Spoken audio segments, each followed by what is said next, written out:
Alright YouTube, for this vlog, unfortunately I don't have any relevant drawings to show off with my discussion of today's vlog, which is unfortunate, but I do have cool news and cool theories that I want to share about the Batman Part 2. So big news is dropped that Scarlett Johansson, who's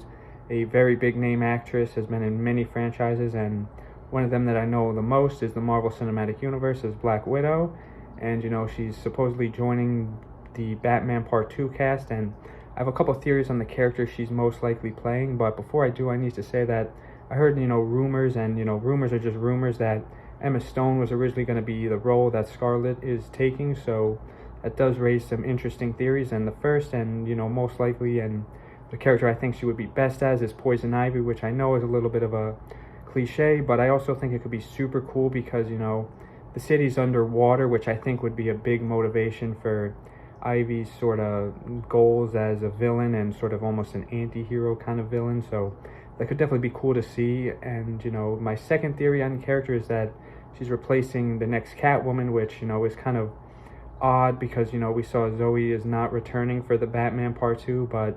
I don't know if she'll either be the same character recast or maybe just a different version of Catwoman, because I can't imagine that Carmine Falcone, the big mafia crime leader of Gotham, only has one daughter. I'm sure he has many daughters and sons, so that could be interesting. And we also saw one of his daughters in the Penguin series, which I haven't watched, but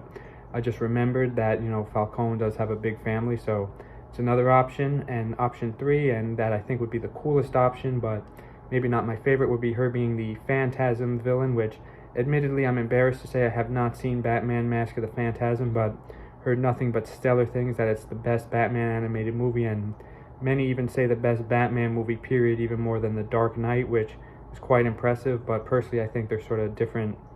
genres, almost kind of like different genres between animated and live action Batman movies. But side note, I think it's great that we've gotten so many great live action and animated Batman movies, so can't complain there.